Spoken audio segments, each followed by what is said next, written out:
কোনোভাবে চলা যায়। আসলে এখানকার মানুষের যে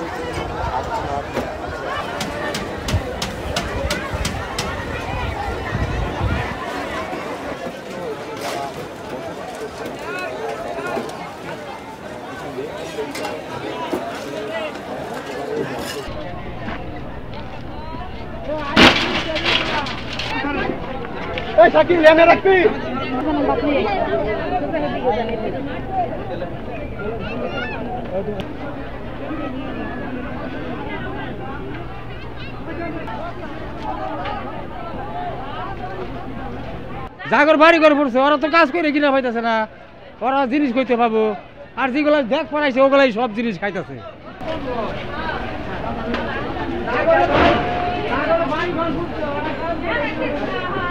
পুইরা গেছে সব কিছুই নাই, খেতা বালি সব পুইরা গেছে গেছে, আর কিছু গরিব মানুষ চলতে পারি না।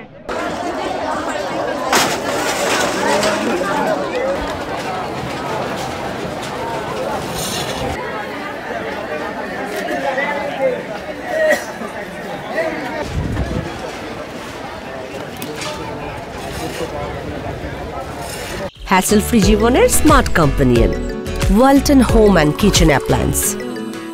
সারাদিন না খাওয়া হয়েছি, কেউ তো দেয় না, খেতা কাপড় কিছুই নেই, গোসল নাই, আসল নাই, খাওয়া নাই, কেউ তো কিছু দিতেছে না।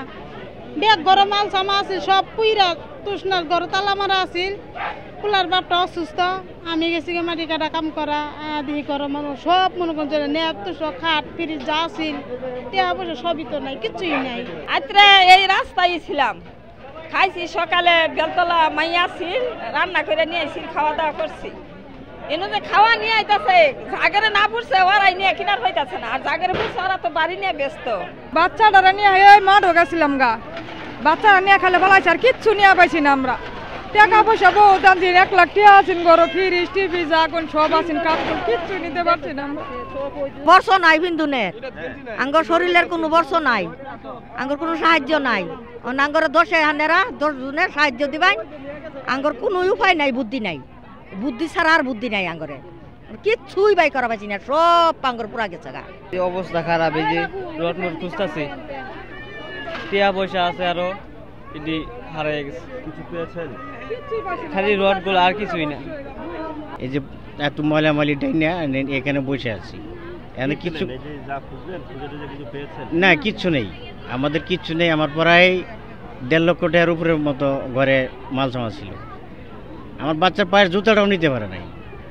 আমাদের স্কুলের পোলাপান ড্রেস মেট বই টই খাতা কলম যাবতীয় সবই ছিল, কিচ্ছু নিতে পারে নাই। এখন যে আমি কী করবো, মানে আমি ভাবিয়ে পাইতেছি না, আমি কী করবো, কোথায় কী করবো, আমি কোনো কিছু ভাবিয়ে পাইতেছি।